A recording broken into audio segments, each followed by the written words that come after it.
My friends, the greatest chains ever forged are not made of iron, but of obedience. Man kneels before priests, before rulers, before customs, before the shadow of morality. He becomes a servant of doctrines he never examined, of values he never created, of masters who long turned to dust. He walks not with his own stride, he marches to the drumbeat of another's will. This is the tragedy of humanity, that most do not live, they are lived. They become echoes, not voices, reflections, not flames.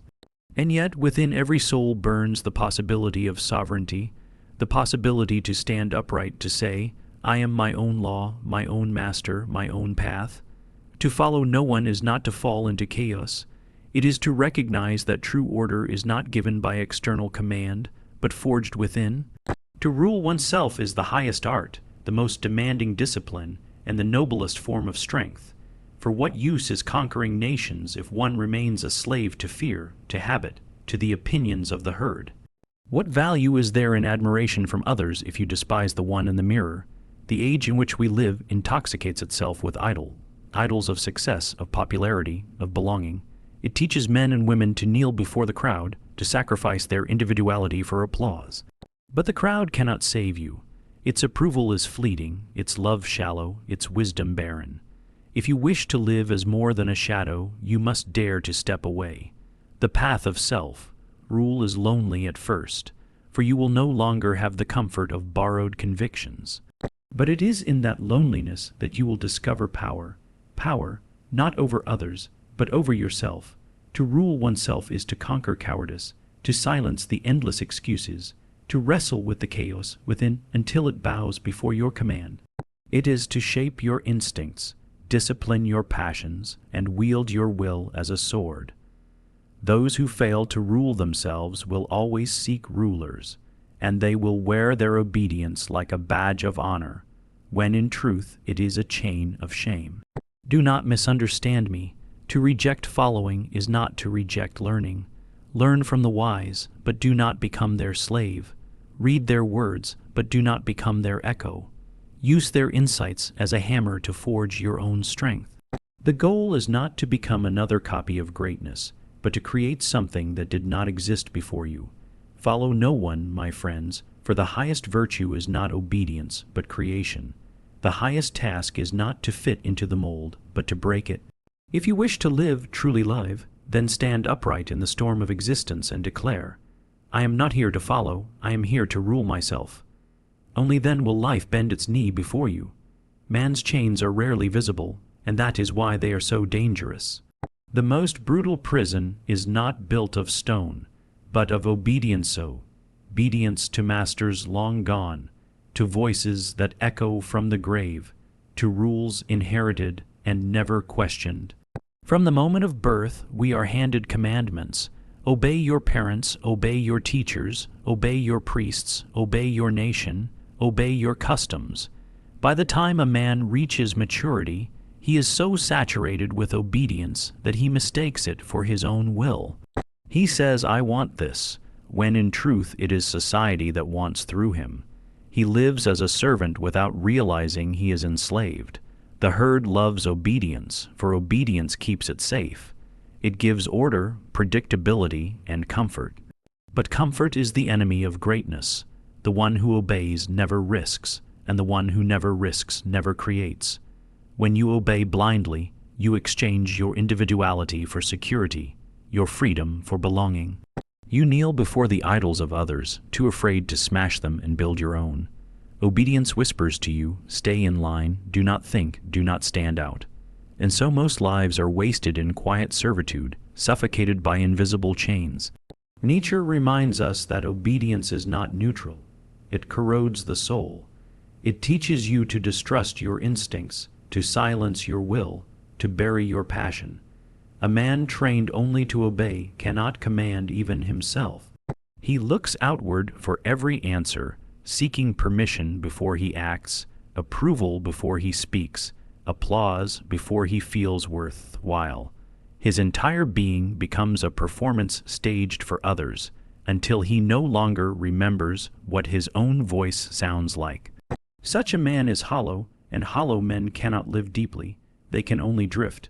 True danger lies in how obedience disguises itself as virtue. We are taught that obedience is good, that it makes us moral, humble, and respectable. But what is respectability if it demands self-betrayal? What is humility if it requires the denial of one's strength? These so-called virtues are often nothing more than tools for control, invented by the weak to bind the strong. The great tragedy of obedience is not that it makes men evil, but that it makes them small. It teaches them to bow when they should rise, to conform when they should create, to follow when they were born to lead themselves. To free oneself from obedience is no easy task. It requires a brutal honesty with oneself, a willingness to see how deeply the chains cut into the flesh. It requires one to confront the fear of standing alone, stripped of the crowd's protection. But only by breaking these chains can a man become sovereign. Only then does he cease to be a servant of dead traditions and become the creator of living values. The first act of greatness is always rebellion against obedience. For the one who obeys cannot become, he can only repeat, and life is not meant to be repeated. It is meant to be lived, commanded, and created anew. To rule oneself is the highest form of strength, because it demands mastery over the most restless and rebellious of all tyrants, the self. Most men imagine power as domination over others, armies, wealth, titles, influence. Yet what use is the crown if the king cannot govern his own impulses? What worth is a general's command if he trembles before his own fears? A man who has conquered the world but remains enslaved to his appetites, his laziness, his vanity, is no ruler at all. He is merely a decorated servant. The most difficult enemy you will ever face does not stand outside you. It lives within you, whispers through your desires, and tests your will at every moment. To rule oneself means to become sovereign in thought and in action. It is the capacity to say yes when the herd shouts no, and to say no when temptation screams yes. It is to stand unshaken when the world insists you bow, to remain faithful to your vision even when it demands sacrifice. Self-rule is not a natural state. It is forged through discipline, vigilance, and courage. It requires that you confront your chaos, your contradictions, your hidden cowardice, and bend them under the weight of your will. The weak avoid this confrontation by surrendering themselves to external masters, by letting others think for them, by drowning their fears in the noise of conformity. But the one who dares to rule himself refuses such escape. He embraces the battlefield within. This sovereignty is not to be confused with repression. To rule oneself is not to kill one's instincts, but to harness them, to give them form and direction. Passions are not enemies, they are forces. But without mastery, they become wild, destructive, consuming. A man ruled by anger is a slave. A man who directs his anger toward creation or justice is a sovereign. A man ruled by desire is a slave. A man who channels desire into ambition and art is a sovereign. Power lies not in denial but in command. Command over the chaos of one's being. The true test of self-rule is found in solitude. For when no eyes are watching, when no praise or blame can reach you, how do you act? The obedient man loses himself without the gaze of others. He is guided only by reward or punishment. But the sovereign man acts according to his own law, even in silence. He is not driven by fear of authority or hunger for applause, but by fidelity to the order he has created within. This is why to rule oneself is the highest strength. It is the foundation of all other power. Without it, victories are hollow, achievements borrowed, and authority a disguise for weakness. With it, a man becomes unshakable, a source of his own direction, a creator of values. He no longer needs to lean upon the crowd, nor to kneel before masters. He becomes both ruler and ruled, both king and kingdom, and from that inner sovereignty, true greatness begins. The crowd is a seductive master. It offers the illusion of belonging, the comfort of applause, the warmth of acceptance. To be praised by many feels like proof of worth, and to be rejected feels like exile. Yet the truth is far more severe. The crowd's approval is shallow, its love conditional, its judgment fleeting.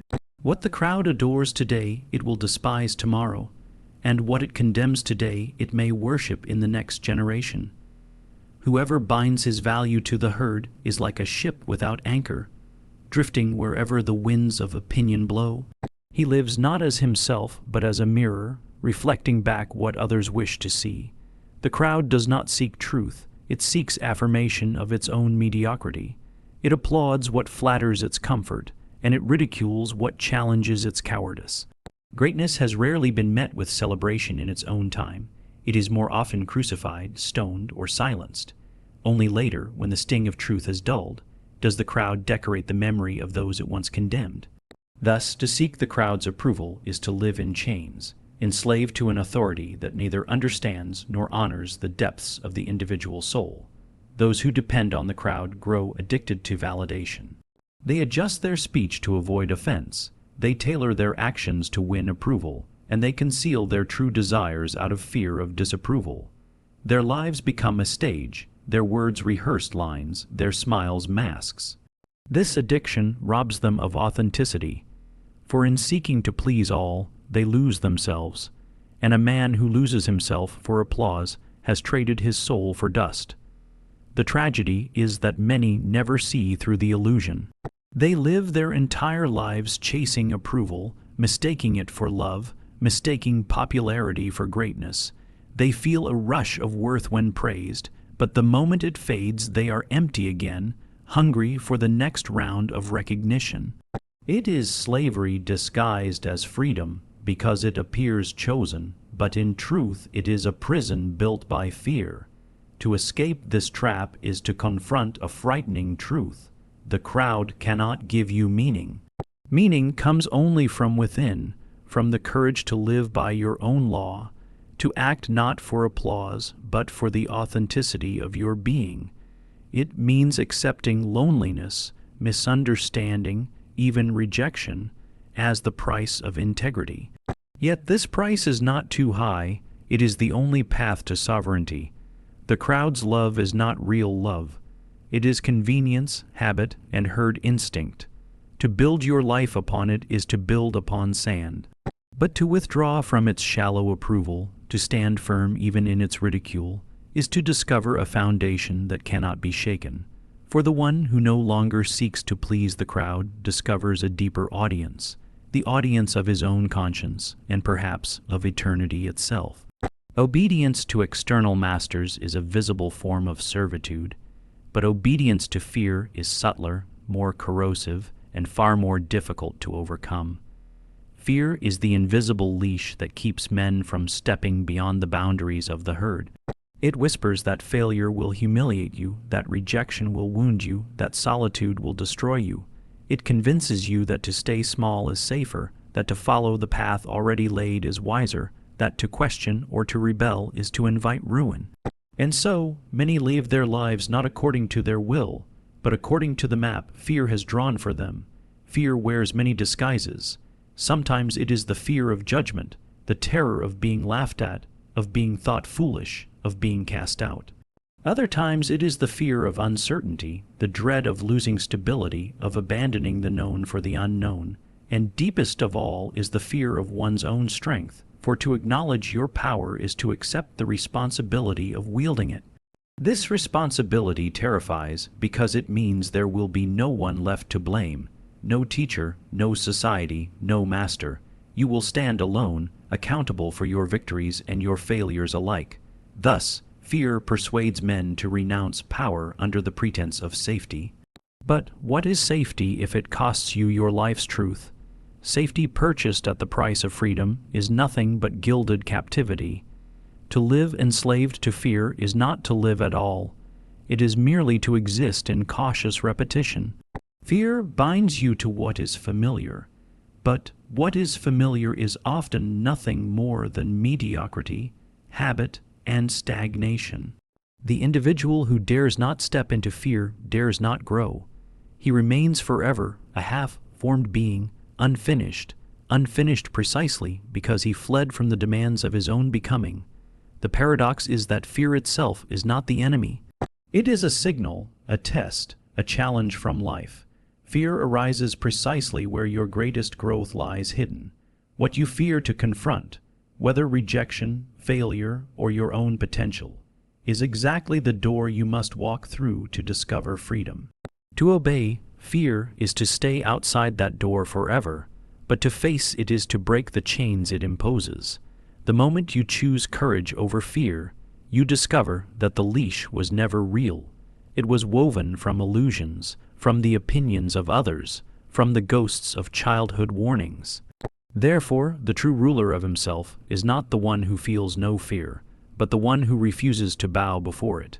He uses fear as a compass, not as a cage. He learns to see that every trembling step into the unknown is an initiation into greater strength. And when he ceases to obey fear, he ceases to be governed by anything outside himself. Then, and only then, does he stand as a free spirit, alone, sovereign, and whole. Obedience to external masters is a visible form of servitude, but obedience to fear is subtler, more corrosive, and far more difficult to overcome. Fear is the invisible leash that keeps men from stepping beyond the boundaries of the herd. It whispers that failure will humiliate you, that rejection will wound you, that solitude will destroy you. It convinces you that to stay small is safer, that to follow the path already laid is wiser, that to question or to rebel is to invite ruin. And so, many live their lives not according to their will, but according to the map fear has drawn for them. Fear wears many disguises. Sometimes it is the fear of judgment, the terror of being laughed at, of being thought foolish, of being cast out. Other times it is the fear of uncertainty, the dread of losing stability, of abandoning the known for the unknown. And deepest of all is the fear of one's own strength, for to acknowledge your power is to accept the responsibility of wielding it. This responsibility terrifies because it means there will be no one left to blame, no teacher, no society, no master. You will stand alone, accountable for your victories and your failures alike. Thus, fear persuades men to renounce power under the pretense of safety. But what is safety if it costs you your life's truth? Safety purchased at the price of freedom is nothing but gilded captivity. To live enslaved to fear is not to live at all. It is merely to exist in cautious repetition. Fear binds you to what is familiar, but what is familiar is often nothing more than mediocrity, habit, and stagnation. The individual who dares not step into fear dares not grow. He remains forever a half-formed being, unfinished precisely because he fled from the demands of his own becoming. The paradox is that fear itself is not the enemy.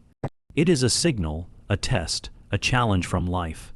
Fear arises precisely where your greatest growth lies hidden. What you fear to confront, whether rejection, failure, or your own potential, is exactly the door you must walk through to discover freedom. To obey fear is to stay outside that door forever, but to face it is to break the chains it imposes. The moment you choose courage over fear, you discover that the leash was never real. It was woven from illusions, from the opinions of others, from the ghosts of childhood warning. Therefore, the true ruler of himself is not the one who feels no fear, but the one who refuses to bow before it. He uses fear as a compass, not as a cage. He learns to see that every trembling step into the unknown is an initiation into greater strength. And when he ceases to obey fear, he ceases to be governed by anything outside himself. Then, and only then, does he stand as a free spirit, alone, sovereign, and whole. Perfectionism often parades itself as a virtue. It cloaks itself in the language of discipline, high standards, and excellence. To the world, the perfectionist appears noble, tireless in his pursuit, unwilling to accept mediocrity, striving always for the highest form. Yet beneath this mask lies a deeper truth. Perfectionism is not a hunger for greatness, but a fear of exposure. It is not the pursuit of the best, but the avoidance of vulnerability. The perfectionist polishes endlessly not because he believes in his power, but because he fears the world will see him as he is, unfinished, flawed, human. This obsession with flawlessness is not born of strength, but of insecurity. The perfectionist lives under the tyranny of not enough. No matter how much he achieves, no matter how carefully he shapes his work, there is always a haunting whisper, "It could be better." And so he delays, revises, postpones, and hides. He convinces himself that he is striving toward mastery, but in reality he is avoiding the moment of confrontation, the moment when his creation, his self, must step into the light and face judgment. The tragedy is that perfectionism suffocates the very power it pretends to serve. True power expresses itself through action, risk, and creation. It is alive, fluid, and daring, but perfectionism freezes the individual in endless preparation. It builds castles in the mind, but never lays stones in the world. In this way, perfectionism becomes paralysis. The perfectionist refuses to release his work, his voice, his truth, because to release them would mean surrendering control, and surrender terrifies him, for it might reveal his power, his uniqueness, his difference. For deep down, perfectionism is often a fear of one's own strength. To act boldly, to create without apology, to release one's vision into the world. This is dangerous. It threatens the comfort of conformity, it invites criticism, it exposes the self as singular. And many, trembling before their own potential, would rather hide behind the endless labor of polishing than face the terrifying freedom of being seen. Perfectionism thus becomes a disguise, a way of remaining safe within the illusion of control, while avoiding the risk of power. The cure is not to lower one's standards, but to abandon the illusion of flawlessness. Greatness is never perfect. It is alive with cracks, with scars, with daring imperfections that reveal authenticity. The truly powerful individual does not wait for perfection before acting. He acts, and in his action, he shapes excellence. He understands that the value of creation lies not in flawless execution, but in the courage to bring something forth from nothing. To release perfectionism is to embrace imperfection as the mark of life itself, for nothing living is flawless, and nothing true is without blemish. Power lies not in hiding one's cracks, but in stepping forward with them visible and still saying, "This is mine, this is me." That is the sovereignty perfectionism fears most, the sovereignty of daring to exist in the raw fullness of one's being. The fear of one's own power is among the most subtle and destructive forces within the psyche. Many imagine they are afraid of failure, of rejection, of weakness. Yet beneath these anxieties lies a deeper terror, the recognition that they are far stronger, more capable, more creative, and more dangerous than they dare admit. Power is not simply the ability to influence or achieve. It is the potential to transform, to disrupt, to reshape the world around you. And such potential is frightening because it demands responsibility. It means you can no longer hide behind excuses, nor blame external forces for the course of your life. To acknowledge your power is to confront the possibility that you could live differently, that you could abandon the safety of the herd and create your own path. But to create is to risk isolation. To act boldly is to invite criticism. To speak with one's full voice is to summon both enemies and allies. And so, many retreat, disguising their retreat as humility, modesty, or prudence. They pretend that they are weak when, in truth, they are simply unwilling to bear the burden of their own strength. This retreat manifests in countless ways, in self-sabotage, in procrastination, in chronic doubt. People delay their projects, fearing what would happen if they succeeded. They diminish themselves in relationships, afraid of outgrowing the comfort of dependence. They obey the small voices of conformity, preferring the certainty of mediocrity to the uncertainty of greatness. In this way, they live half lives, safe, predictable, and barren, but the psyche does not forgive suppression. The unexpressed power festers in the shadows, returning as frustration, envy, or destructive impulses. One who refuses his strength becomes bitter, resentful of those who dare to use theirs. He projects his unlived potential onto others, admiring or hating them for embodying what he himself denied. Thus, the fear of power not only diminishes the individual, it corrupts him. To overcome this fear is to accept that power is not an enemy but a destiny. It is not a question of whether you have power, but of whether you will claim it consciously or allow it to rule you unconsciously. The path forward is not to flee from one's strength, but to integrate it, to direct it, to discipline it. True sovereignty comes not from denying power, but from mastering it, transforming raw potential into creative action. This is the task Jung described as individuation, the process of becoming who you truly are, not who the world has trained you to be. And this process always leads to the confrontation with one's own greatness. It is terrifying because it demands sacrifice, the sacrifice of safety, of approval, of conformity. But it is liberating because it grants authenticity. The moment you stop fearing your power is the moment you stop living as a shadow of yourself. You step into life fully with all its risks, its dangers, its beauty, and in doing so, you cease to be merely a fragment of the herd. You become a creator, a force, a sovereign soul. The final illusion that keeps one chained to smallness is the belief that power itself is dangerous, corrupting, or immoral. How often have we heard it said, "Power corrupts, and absolute power corrupts absolutely"? Such sayings are repeated like sacred truths, and yet they conceal a half-truth that is more destructive than ignorance itself. Power does not corrupt, it reveals. It draws out what already lies within.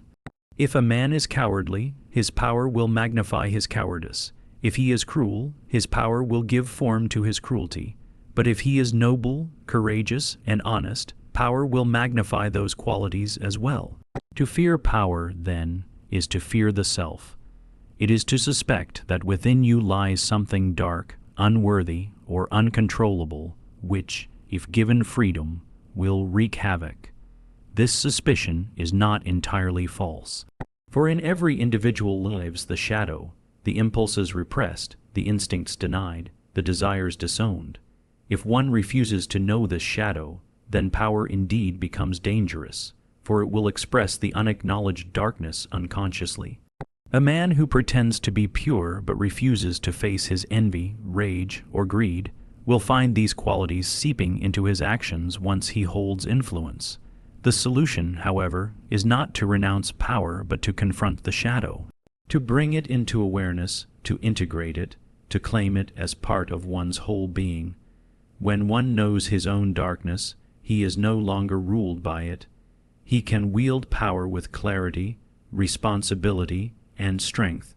In this sense, the danger is not power itself, but ignorance of oneself. Our culture's suspicion of power is often a disguised suspicion of individuality, for if you step into your full strength, you no longer fit neatly into the herd. You no longer obey unquestioningly. You become unpredictable, perhaps even threatening, to those who thrive on conformity and control. And so society teaches you to distrust your will, to cloak your strength in humility, to diminish your light so that others may not feel overshadowed. But this diminishment is not morality, it is castration of the soul. True morality does not arise from weakness, but from strength. Only the strong can afford to be compassionate, for they do not fear being diminished by kindness. Only the powerful can afford to be just, for they are not terrified of losing their position. And only the sovereign individual can afford to live authentically, for he does not rely on the approval of the herd. Thus, the task is not to extinguish one's power, but to master it, to approach it with reverence, discipline, and self-knowledge, to become the ruler of your instincts rather than their victim. When this mastery is achieved, power ceases to be dangerous. It becomes creative, it becomes life-giving. It becomes the force through which the individual brings forth his highest vision into the world. And so, the one who fears power will forever remain a servant, while the one who embraces and integrates it becomes what Nietzsche called the overman, a being who is no longer governed by fear, but who governs himself.